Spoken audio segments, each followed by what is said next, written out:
Hi, I'm Richard Burns, and thanks for coming to In the Flow, the channel for spiritual beings about spiritual beings. All of our episodes are embedded with transformational energy. Thus, as you watch, you can receive healing energy.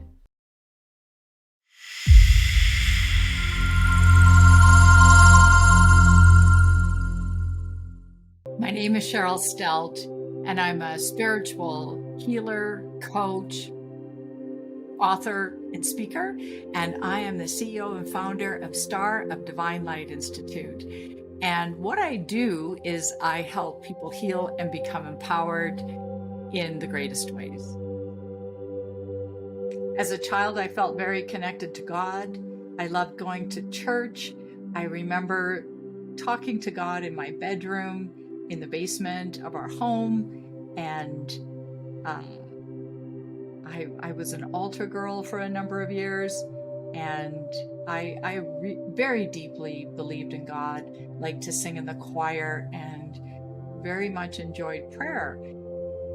Mid to late teens, I moved away from that, didn't focus on it so much anymore, and then I got married pretty young, bought a house, had children, and that marriage failed after 13 years. My husband became an abusive alcoholic, and things really shifted for me. I was feeling very disheartened. I realized, I'm saying it now, I was depressed at the time. I could see that.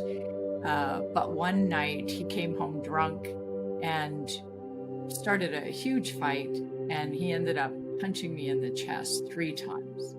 And I was terrified.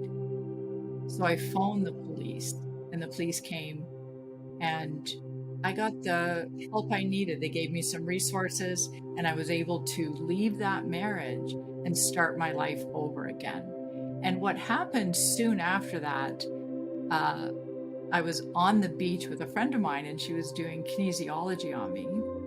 And she said to me, "Your deceased brother is here. His spirit is here." And I could feel him. I could feel all this love. It was like his spirit was hovering above me, and it was just this intense love. I never experienced anything like it. And I said to her, "Yes, I know."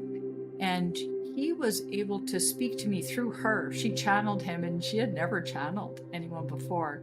So it was my first really profound spiritual experience. And his message to me was to learn to meditate. And that's what really started me on this journey of healing and empowerment. I don't believe I was born with this ability to heal, because I didn't heal through my early years. I felt a connection with God. I resisted when people would say, "You're a healer. You are a healer." And I would say, "No, it's enough to heal myself. I can't imagine healing other people." And because I couldn't see that in myself. And so I don't believe I was born with it. I have developed it, absolutely, and I can teach it to others. Because really, true healing, we are not the ones doing the healing. There are so many healers out there who say, "Oh, I have to rest before, it's a lot of work, I'm exhausted after." The way I heal, I allow God or the universe to heal through me. So the client is more energized and I'm more energized. And so it's really about becoming a vessel.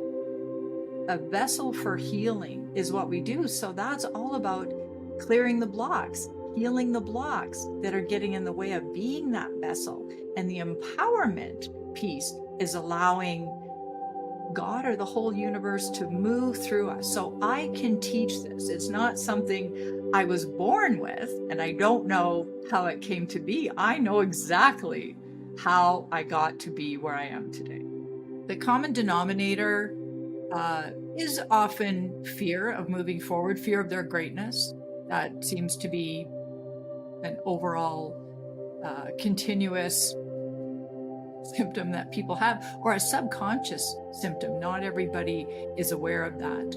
And it's really, to me, it's stuck energy within the root chakra, and it's subconsciously not feeling safe and stable in the world. And I believe that the soul chooses the parents, chooses our families, and people that we meet along the way. And we are given these challenges of gifts to build the muscles, to grow stronger, to help our souls evolve. And so fundamentally, that's really what I'm doing, is helping the soul evolve. And with that mission in mind, it really is helping people clear their blocks that are preventing them from moving forward and build the strength and internal power that they need to really keep going. Some people, I think, misunderstand in that maybe they think that the healer is taking their energy or giving them energy that doesn't belong, or maybe they don't believe in energy entirely. It really is, to me, it's about clearing their energy, helping them with the subconscious blocks, which are usually incomplete emotions that are locked in the subconscious. And it's accessing that. It's pretty intense work, but you feel like $1 million afterwards, and your life continues to get better. Healing to me is not so much mindset, doing affirmations, that sort of thing. That's at the level of the mind. True healing is at a deep emotional and energetic level where it happens, and then we turn around and we're different, and suddenly we respond to others differently, and we're feeling more fulfilled in our lives. We are moving, and we got a moving quote, and the fellow asked me at the end of his visit here what I did, and I told him, and he said, "I don't believe any of that." And I just said, "You don't have to believe it. It's okay." And he said, "Well, this energy stuff." And so we had an interesting conversation. And so for people who are skeptical, I would say we are energetic beings. We are no longer an energetic being once we die. Then we're just flesh. We're going to decompose, and that'll be the end of us. And so what is energy? We know energy can move through wire. There are certain things that are conductive, and we are made up a lot of water. And it's been proven with Kirlian photography that we are energetic beings, and that we have different forms of energy within our being. The Chinese meridians were discovered, I think, thousands of years ago, and so those are certain energetic flows. And then we have the chakra system, and so there's energy there. When we're feeling tired or stuck or unmotivated, the energy is not flowing well. Or when we have illness, injuries, that sort of thing, the energy is not flowing. And when we're feeling vibrant and alive and motivated and excited, the energy is flowing very well. When I look at the energy of people in the world today, the first thing that I see when I think of humanity is I see young people, so many young people who are talented, who are open, who are so evolved for their young ages. And I think we have a lot of old souls coming in, and it makes me incredibly hopeful for humanity. And I do see a lot of darkness. I do see so much room for improvement with people and relationships.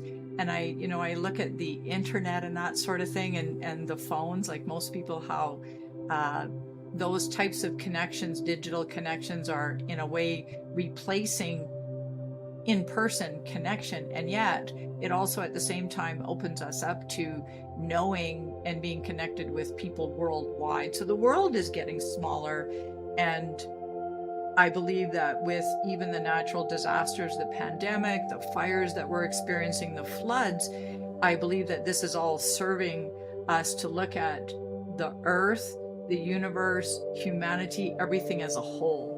We really are all one. That's unity consciousness.